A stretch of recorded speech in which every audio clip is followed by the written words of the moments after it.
श्री नेहरू स्मारक प्रबंधन centre college Mendu Hathras मंडल अलीगढ़ से 12th क्लास के लिए गणित के इस वीडियो में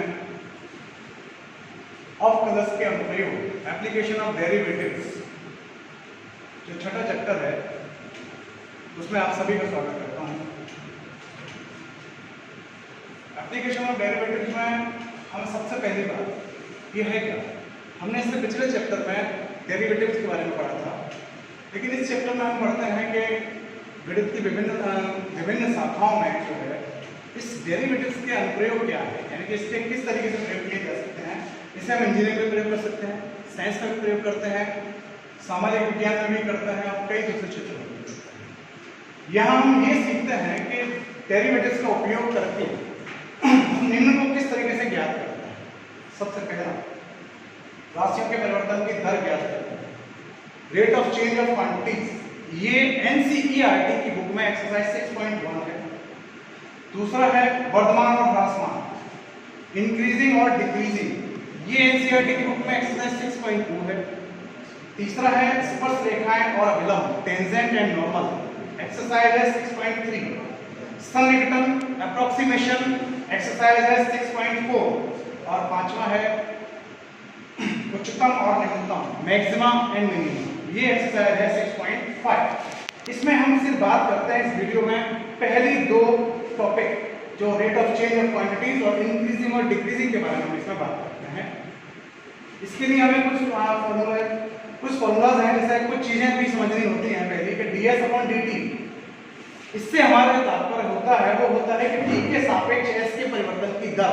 अगर ds/dt कहीं लिखा है, इसका अर्थ ऐसा है कि t के सापेक्ष नीचे वाली जो भी क्वांटिटीज है या जो भी क्वांटिटीज है उसके रेस्पेक्ट में किया जाता है, t के रेस्पेक्ट में s की परिवर्तन की दर। अगर dy/dx लिखा हुआ है तो x के रेस्पेक्ट में, नीचे x है इसलिए x के रेस्पेक्ट में y के परिवर्तन की दर, यानी कि x के सापेक्ष y के परिवर्तन की दर।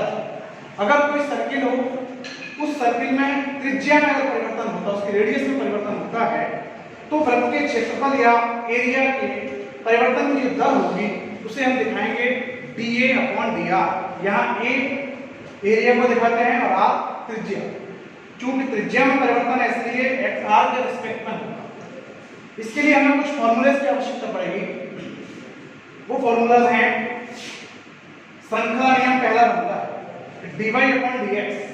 इसे हम किस तरीके से लिख सकते हैं? dy/dx को लिख सकते हैं dy/dt, यहाँ पे y का t के रेस्पेक्ट में y का डेरिवेटिव और t के रेस्पेक्ट में x का डेरिवेटिव है dx/dt। तो dy/dx को हम लिख सकते हैं dy/dt/dx/dt। जब भी अपन डिवाइड बाय साइन को हम चेंज करते हैं तो मल्टीप्लाई के साइन करते हैं तो नीचे वाला नंबर ऊपर चला जाता है, ये रूलिंग है। dy/dt dt/dx भी लिख सकते हैं। अगर परिवर्तन की दर, रेट ऑफ चेंज अगर पॉजिटिव हो तो फर्स्ट डेरिवेटिव या dy/dx ग्रेटर देन होता है 0 से, यानी कि उसकी वैल्यू हमेशा प्लस में रहती है। अगर रेट ऑफ चेंज नेगेटिव हो तो फर्स्ट डेरिवेटिव यानी कि dy/dx इज लेस देन 0 होता है। फर्स्ट डेरिवेटिव हमेशा 0 से छोटा होता है। इसके अलावा कुछ फॉर्मूलाज हैं जिनमें आता है घन का आयतन, 6-7-8 में पढ़ चुके होते हैं हम। वॉल्यूम ऑफ क्यूब x3, भुजा का क्यूब, घन का क्षेत्रफल 6x², वृत्त का क्षेत्रफल एरिया ऑफ सर्किल πr², वृत्त की परिधि 2πr, गोले का आयतन 4/3πr3 और आयत का क्षेत्रफल a इक्वल होता है लंबाई और चौड़ाई या x × y। तो ये फॉर्मूलाज हम 6-7-8 में पढ़ चुके होते हैं, इसलिए इनमें हमें कहीं दिक्कत नहीं आती। अब हम बात करते हैं पहले क्वेश्चन से। ये एक्सरसाइज एनसीईआरटी की एक्सरसाइज है 6.1 और इसमें जो दिया है ये 3 क्वेश्चंस मैं आपको बताता हूँ और इस 3 क्वेश्चंस के आधार पर आपकी पूरी एक्सरसाइज होती है। वो पहली चीज है कि वृत्त के क्षेत्रफल के परिवर्तन की दर इसकी त्रिज्या के सापेक्ष ज्ञात कीजिए, जबकि r दे रखी है 3 सेंटीमीटर। शब्द समझ लेते हैं एक बार और। क्षेत्रफल के परिवर्तन की दर पूछ रहा है, किसके सापेक्ष? r के सापेक्ष। तो मैंने भी आपको बताया था कि जिसके सापेक्ष पूछता है उसको हमेशा हम नीचे लिखते हैं। तो हमसे पूछा है क्षेत्रफल में परिवर्तन dA अपॉन dr हमसे पूछा है। हमारे पास दे रखा है, हमें पता है कि वृत्त का क्षेत्रफल, फॉर्मूला भी पीछे वाली से पकड़ते हैं, वृत्त का क्षेत्रफल होता है a equal pi r square. Differentiate करते हैं विद रिस्पेक्ट टू r, क्यों करते हैं? क्योंकि हमें नीचे dr चाहिए और dr तभी आएगी जब हम इससे r के रिस्पेक्ट में डिफरेंशिएट करते हैं। dA upon dr equal pi d upon dr r square. पाई कांस्टेंट है, मल्टीप्लिकेशन में से आगे आ जाता है। r स्क्वायर का डिफरेंशिएट करने का एक ही तरीका, एक फॉर्मूला हमें ध्यान रखना है, d अपॉन dx x की पावर n इक्वल होता है n x की पावर n माइनस 1, यानी कि जो पावर है वो आगे आ जाती है और ऊपर एक पावर कम हो जाती है। हमारे पास पावर है 2, तो 2 आगे आएगी, 2 आगे आ गई और ऊपर एक पावर कम होगी, 2r बचेगा। पाई हमारे पास ऑलरेडी चल रहा है, इसलिए 2 pi r। dA upon dr equal आ गया 2 पाई r। हमें r की वैल्यू दे रखी है 3 सेंटीमीटर, r की जगह पर 3 पुट कर देते हैं। dA अपॉन dr इक्वल 2 पाई into 3 इक्वल 6 पाई सेंटीमीटर स्क्वायर पर सेंटीमीटर।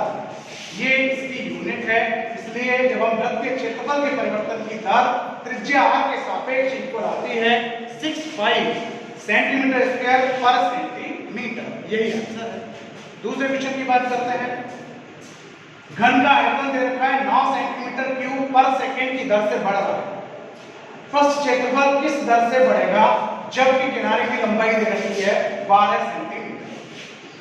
हम यहां बात करते हैं कि क्या दिया हुआ है। घन का आयतन v से दिखाते हैं, परिवर्तन की दर दे रखी है, इसलिए dv अपॉन dt, दर का मतलब t से डिवाइड, t से dt से डिवाइड जो भी है, dv अपॉन dt इक्वल दे रखा है 9 सेंटीमीटर क्यूब पर सेकंड। पूछा है हमसे dA अपॉन dt पूछा है, क्योंकि क्षेत्रफल किस दर से बढ़ेगा। x इक्वल दे रखी है 12 सेंटीमीटर। तो सबसे पहला काम है घन की भुजा मान लेते हैं x सेंटीमीटर, x दे रखी है, x मानी हमने तो 12 सेंटीमीटर हो गई। घन का आयतन पूछ दे रखा है, घन का आयतन 9 सेंटीमीटर क्यूब पर सेकंड की दर से बढ़ रहा है, इसलिए dV upon dt equal 9 centimetre cube पर सेकंड। घन का आयतन होता है भुजा का क्यूब x क्यूब। डिफरेंशिएट करते हैं किसके रेस्पेक्ट में, t के रेस्पेक्ट में, क्योंकि नीचे dt लाना है। dv upon dt equal d upon dt x cube. यहां से हमारे पास एक नियम है और वो है श्रृंखला नियम। बिना श्रृंखला नियम के हम नहीं कर सकते, क्योंकि यहाँ x क्यूब है और यहाँ t के रेस्पेक्ट में डिफरेंशिएट करा रहा है, इसलिए हमें यहाँ पे चेंज करना पड़ता है और वो चेंज करते हैं श्रृंखला नियम से। श्रृंखला नियम हमारा है dv अपॉन dt की value 9, d upon dx x cube और dx अपॉन dt। अगर हम dx से dx हटाते हैं तो d अपॉन dt बचता है, जो हमारे पास पहले से दिया है। श्रृंखला नियम यही है कि वो d upon dx x cube और dx अपॉन dt x के रेस्पेक्ट में भी हो गया और t के रेस्पेक्ट में भी हो गया। x क्यूब का डिफरेंशिएट फॉर्मूला x की पावर n से लगाते हैं, n x की पावर n, जो पावर है आगे आएगी 3 आगे आएगी और ऊपर एक पावर कम होनी है 3x square dx upon dt। 3 से 9 को डिवाइड करते हैं, 3 बार डिवाइड हो जाता है। dx अपॉन dt की वैल्यू जब हम निकालते हैं तो इस x स्क्वायर को नीचे ले जाते हैं, तो dx अपॉन dt इक्वल आ गया x 3 अपॉन x स्क्वायर। हमें बढ़ना है पृष्ठ क्षेत्रफल की तरफ, तो पृष्ठ क्षेत्रफल वाला हमारा अगला आता है कि पृष्ठ क्षेत्रफल हम जानते हैं घन का क्षेत्रफल होता है 6x स्क्वायर। इसको भी भाई दर पूछी है, इसलिए t के रेस्पेक्ट में डिफरेंशिएट करते हैं, differentiate with respect to t, dA upon dt equal आ गया d upon dt 6x square. यहां भी वही चीज आती है, जब हमें d अपॉन dt जब हम देते हैं यहां पे, तो यहां भी हमारे पास x और t, तो हमारे पास एक ही नियम बचता है श्रृंखला नियम। श्रृंखला नियम से हम लेते हैं d upon dt equal 12x dx upon dt।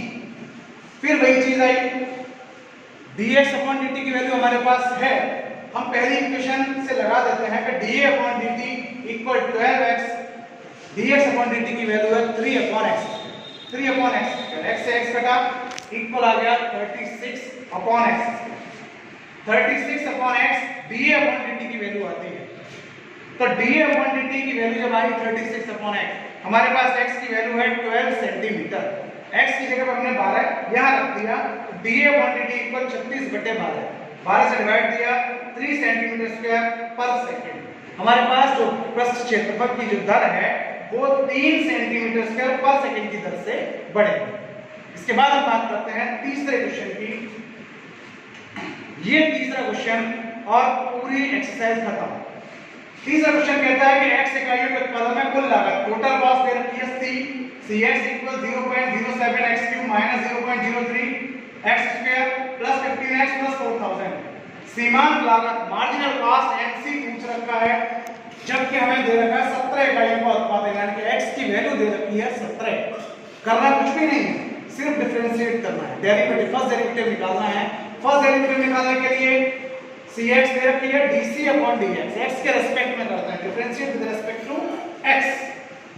0.07 है ये, x क्यूब का 3x स्क्वायर आ गया, मल्टीप्लाई किया 3 का तो 0.021 x स्क्वायर का किया 2x, 2 का मल्टीप्लाई किया 0.006x प्लस 15x का और 4000 का 0। क्यों? क्योंकि कांस्टेंट का जब भी हम डेरिवेटिव निकालते हैं हमेशा उसका 0 ही रहता है। x की जगह पर 17 रखना है, यहाँ x स्क्वायर 17 का स्क्वायर हो गया, यहाँ x 17 हो गई प्लस 15, 17 का स्क्वायर होता है 289, गुणा कर रहे हैं 6.069 माइनस 0.102 प्लस 15, 6.069 में से माइनस किया 5.96 है प्लस 15, 15 और 5.967 जुड़ जाते हैं 20.967। यही इसकी आंसर है। सीमांत लागत मार्जिनल कॉस्ट इसकी आती है 20.967।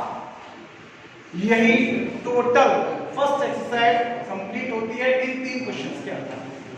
अब हम बात करते हैं इंक्रीजिंग और डिक्रीजिंग। सेकेंड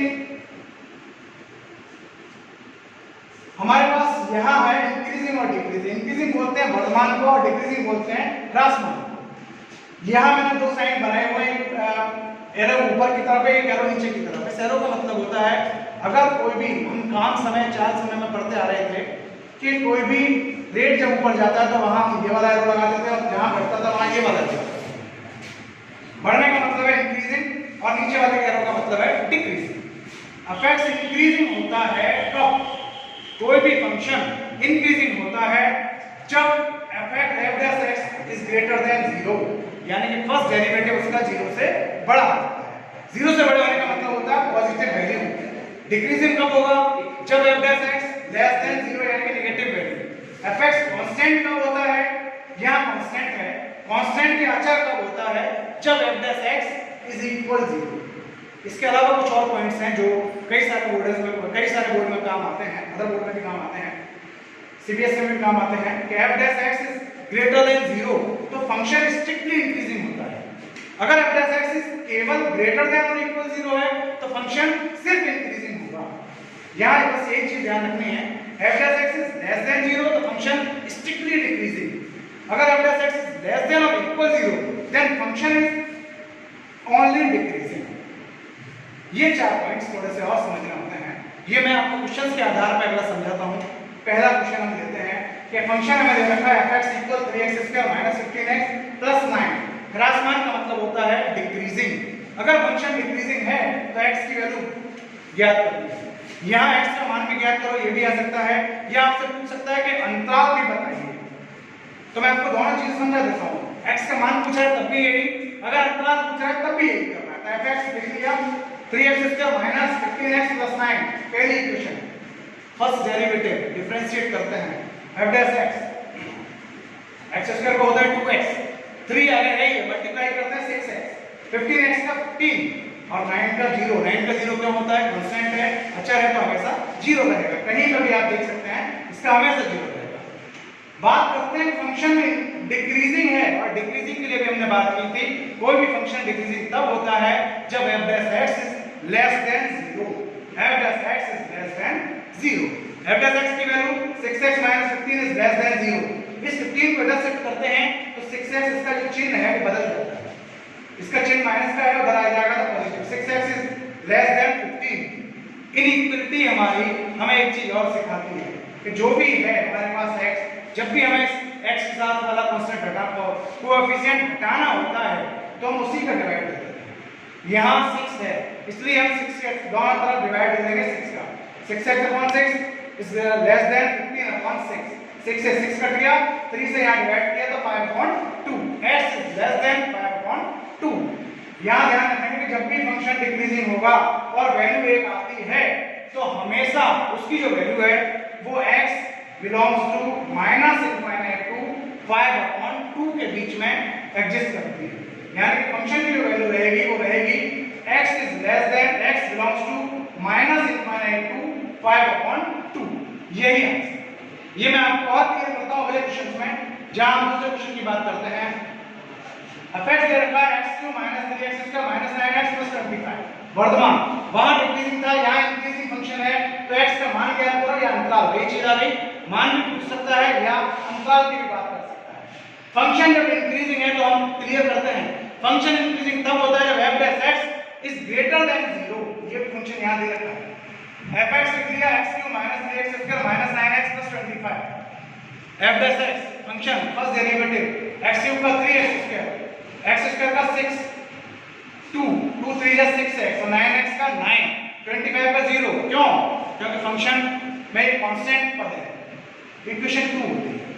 इंक्रीजिंग के लिए क्या बात करें? इंक्रीजिंग के लिए वही तरीका है, f(x) is greater than 0। f(x) की वैल्यू लगाते हैं 3x² -6x -9 is greater than 0।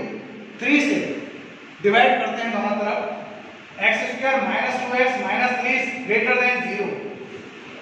क्या हमारे यहाँ एक जो क्वाड्रेटिक इक्वेशन बनी है इसके हमें फैक्टर करने हैं, 3 के फैक्टर करने हैं, माइनस करके लाना बीच वाला पद, बीच वाला टर्म है हमारा 2। 3 बन गया 3 में से बन गया 2, तो x कॉमन निकाल दिया, x -3 + 1 दूसरे में से निकाल दिया x -3। x -3 और x + 1 इज ग्रेटर देन 0। आप इस चीज को यहां से समझ लें। अब यहां से जो चीज मैं आपको समझा रहा हूं ये बहुत कम लोग समझते भी हैं इसको और समझाते भी हैं कि अगर फंक्शन x + a और x - b ग्रेटर देन 0 होता है तो इसकी जो वैल्यू है वो ध्यान से देखेंगे। मैंने यहाँ 2 एरो बनाए हैं, दोनों को मोटा किया है यहाँ से, ये इधर की तरफ और ये इधर की तरफ। यानी कि फंक्शन जब इंक्रीजिंग होगा तो हमारे पास है x + a और x - b, दोनों तरफ शिफ्ट करता हूं तो x = -a आता है और x = b, -a a रहा और b रहा। तो पहली जो लिमिट होगी, पहली जो वैल्यू होगी -∞ टू -a रहेगी और दूसरी रहेगी b to ∞। यानी कि x की वैल्यू या अंतराल तो रहेगा -∞ टू -a और यूनियन b to ∞ रहेगा। यहां ध्यान रखेंगे a और b की जो वैल्यू है हमारे पास, a की वैल्यू है हमारे पास 3 और a की वैल्यू है हमारे पास 1 और b की वैल्यू है 3। तो हमारी जो वैल्यूज रहेंगी वो कहां रहेंगी? इनके एक -∞ टू -1 और दूसरी रहेगी 3 to ∞। वैल्यूज आती है, अंतराल आता है हमारा, जो भी इंटरवल है हमारा वो आता है x belongs to -∞ to -1 union 3 to ∞। यहाँ जो भी यूनियन जो भी लगता है इसका मतलब होता है कि रेंज जो है वो दोनों रेंज यहाँ पे एग्जिस्ट करती है। ये था इंक्रीजिंग वाला। अगला क्वेश्चन जो हमारा आएगा वो आएगा डिक्रीजिंग वाला, वहां और क्लियर होती है। ये बहुत छोटा तरीका जो मैंने आपको बताया है। f(x) दे रखा है x³ -6 x² -15x + 12, डिक्रीजिंग या ह्रासमान हो, x का मान पूछ रहा है। यहां भी वही चीज है, x के मान भी पूछ सकता है या अंतराल भी पूछ सकता है। f(x) लिख लिया x³ -6 x² -15x + 12, equation first. दूसरी इक्वेशन डिफरेंशिएट किया या फर्स्ट डेरिवेटिव निकालते हैं, x³ का 3x², 6x² का 12x और 15x का 15।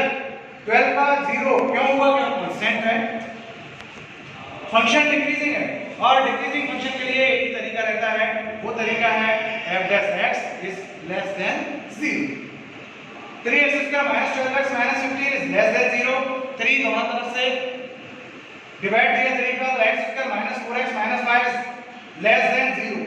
यहां भी वही चीज आती है, 5 के फैक्टर स्प्लिट करके लाना है 4, तो x 5 बन जाए 5 और 1 होते हैं 4, तो x - 1 बनता है हमारा फैक्टर x - 5 और दूसरा फैक्टर बनता है x + 1 इज लेस देन 0।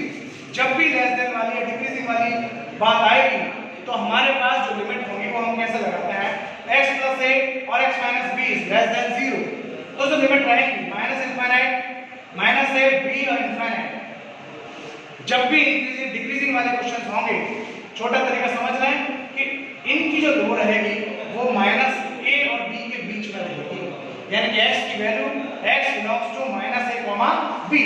यहाँ माइनस a की जगह पे है -1 और b की जगह पे 5, तो इसलिए x बिलोंग्स टू -1 कॉमा 5। ये डिक्रीजिंग वाला है। एक क्वेश्चन और लेते हैं अगला। यहाँ जब हम बात करते हैं ट्रिगोनोमेट्रिक फंक्शंस की, ट्रिगोनोमेट्रिक फंक्शन वाला और समझ रहे हैं। fx इक्वल दे रखा है sin x, तो पूछ रहा है कि 0 टू पाई में फलन वर्धमान होगा या ह्रास। हम जब बात करते हैं तीन तरीके के होंगे, पहला इंक्रीजिंग होगा, दूसरा डिक्रीजिंग होगा, तीसरी टाइप और होती है वो होती है फंक्शन ना इंक्रीजिंग होगा ना फंक्शन डिक्रीजिंग होगा। इस क्वेश्चन में वही बात की गई है। fx sin x डिफरेंशिएट किया first derivative cos x, interval दे रखा है 0 टू पाई। हम जानते हैं कि 0 टू पाई के बीच में 0 pi by 6 2 pi by 3 pi by 2 2 pi by 3 5 pi by 6 और पाई आते हैं। अब जो आते हैं तो हम इनको दो उसमें लेते हैं, पहला इंटरवल लेते हैं 0 टू पाई बाई 2 और दूसरा इंटरवल लेते हैं पाई बाई 2 पाई।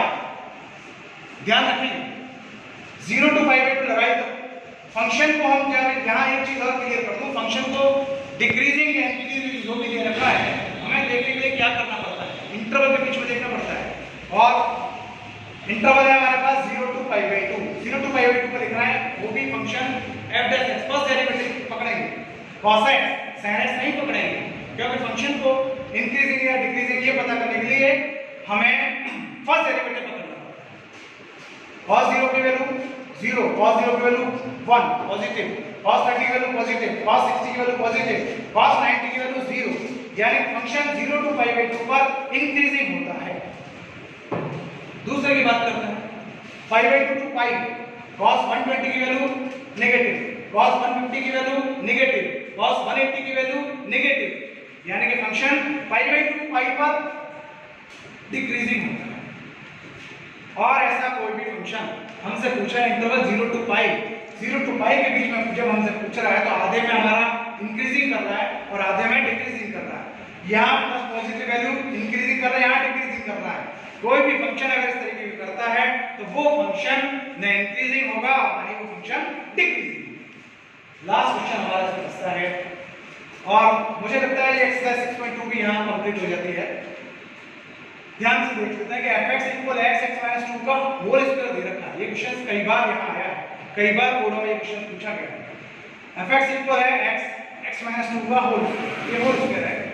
तो हम बात करते हैं अंदर x का मल्टीप्लाई किया x स्क्वायर माइनस 2x का होल स्क्वायर, डिफरेंशिएट करते हैं x के रेस्पेक्ट। डिफरेंशिएट का फार्मूला x की power n equal n x की पावर n माइनस 1, n 2 आगे है तो 2 आगे, ऊपर है तो आगे आ गया, x स्क्वायर माइनस 2x। लेकिन इस तरीके के फंक्शन में एक चीज और देखनी पड़ती है, वो ये है कि इसमें x नहीं है, x के अलावा कुछ दिया हुआ है। जब भी हम करेंगे तो हम इसका करते हैं, इसका भी डिफरेंशिएट कर देते हैं। तो x स्क्वायर का हो गया 2x और 2x का हो गया माइनस 2। इसमें से ऊपर से x कॉमन निकाले, यहाँ 2x हो गया, x माइनस 2, यहाँ से 2 बाहर निकाला, x माइनस 1, 2x और 2 4x, फर्स्ट डेरिवेटिव आ गया 4x, x माइनस 1 और x माइनस 2। इंक्रीजिंग के लिए वही चीज आती है, फंक्शन इंक्रीजिंग है, हमें दे रखा है कि इंक्रीजिंग है, इंक्रीजिंग है तो f dash x is greater than 0। f dash x की वैल्यू 4x, x माइनस 1 और x minus 2 greater than 0, 4 divide दे दिया तो x, x माइनस 1 और x minus 2 is greater than 0। यहाँ समझ लेंगे ये चीज अगर समझ में आ गई तो आपको इसमें कहीं दिक्कत नहीं आएगी इस टॉपिक में। वो है कि x की जो वैल्यू है 0, 1 और 2 के बीच में है, x की वैल्यू 0, 1 और 2 के बीच में है। ध्यान रखें f डैश x की वैल्यू, तो मैं पहली वैल्यू है -∞ टू 0 के बीच में, आप देख रहे हैं माइनस प्लस लगे हुए क्या है, ये मैं क्लियर कर देता हूं। -∞ टू 0 के बीच में एक नंबर लेना है, वो नंबर मैंने ले लिया -1, -1 रख रहा हूं इसमें, -1 लगा दो, -1, -2 और -3, यानी कि सारे चिन्ह जो है वो माइनस के रहेंगे। तो माइनस माइनस और माइनस मल्टीप्लाई करते हैं तो माइनस इंटू माइनस नेगेटिव, या माइनस आ गया, ये पहला वाला चिन्ह इसी का है। और कोई भी फंक्शन माइनस में अगर आ रहा है तो इसका मतलब फंक्शन डिक्रीजिंग, यानी कि आप फंक्शन डिक्रीजिंग है। मैं बात करता हूं अब अगला 0 टू 1 के बीच में, 0 टू 1 के बीच में कोई एक वैल्यू 1/2 ले रखी है, 1/2 यहां रखा, 1/2 पॉजिटिव, 1/2 -1 नेगेटिव, 1/2 -2 नेगेटिव, यानी कि function plus into minus positive, ये पॉजिटिव फंक्शन यहाँ पे इंक्रीजिंग होगा क्योंकि पॉजिटिव में आ रहा है। तीसरे की बात करता हूँ 1 से लेकर 2 के बीच में। 1 से 2 के बीच में हम एक वैल्यू पकड़ते हैं, 3/2 पकड़ लिया हमने। 3/2 जो मैं इसमें रखता हूँ 3/2 प्लस, पहला चिन्ह प्लस का है, 3/2 माइनस 1/2 ये भी पॉजिटिव है, 3/2 -2 ये भी नेगेटिव में आता है, प्लस इंटू प्लस प्लस और फिर इंटू माइनस इक्वल आ गया, माइनस यानी कि नेगेटिव। फंक्शन यहाँ पर डिक्रीजिंग होता है क्योंकि माइनस आ रहा है। एक और हम पकड़ते हैं 2 से लेकर इनफिनिट के बीच में। 2 से इनफिनिट के बीच में कोई भी नंबर ले लीजिए, 3 4 5 6 7 11 12 जो भी लेना हो। मैंने यहाँ 3 ले लिया, 3 पॉजिटिव हो गया, 3 - 1 2 ये भी पॉजिटिव हो गया, 3 - 2 1 ये भी पॉजिटिव हो गया, प्लस इंटू प्लस ये भी पॉजिटिव, ये भी प्लस आ गया। अब जरा समझ लें, आप इसको एक छोटे तरीके से और समझ सकते हैं कि अगर पहला फंक्शन डिक्रीजिंग आया तो अगला जरूर पॉजिटिव, अगला जो है इंक्रीजिंग में रहेगा, अगला फिर डिक्रीजिंग में तो अगला फिर इंक्रीजिंग में रहेगा। और हमसे पूछा है only for increasing not decreasing, हमसे सिर्फ इंक्रीजिंग की वैल्यू पूछ रहा है, इंक्रीजिंग की वैल्यू पूछ रहा है तो हमें सिर्फ जहां जहां प्लस है वही वैल्यू लिख देंगे। हमारे पास पहली वैल्यू 0 to 1 लिख दी, x belongs to 0 to 1 union 2 से इनफाइनाइट, क्योंकि इनके बीच में प्लस लगा हुआ है, यहाँ फंक्शन इंक्रीजिंग करता है तो हमारे पास value x belongs to 0 to 1 union 2 से इनफाइनाइट। अगर यहाँ डिक्रीजिंग की बात करते तो हम सिर्फ पकड़ते हैं -∞ to 0 और 1 से लेकर 2, 1, 2 और -∞ to 0। लेकिन चूंकि इंक्रीजिंग का पूछ रहा है इसलिए ओनली फॉर इंक्रीजिंग वैल्यू हम लिख देते हैं। मैं आशा करता हूं कि मेरा ये वीडियो आपके दिमाग को जो है, जो नॉलेज की लाइट है वो जरूर जगाएगा, ऐसा मुझे पूरा तरीके से विश्वास है। और ये जो टॉपिक जिसको कठिन समझा जाता है वो आपको बहुत आसान लगने लगेगा, ये मुझे पूरा भरोसा है। आप इसको देखिए और इससे बहुत कुछ आपको सीखने को मिलेगा। Thank you.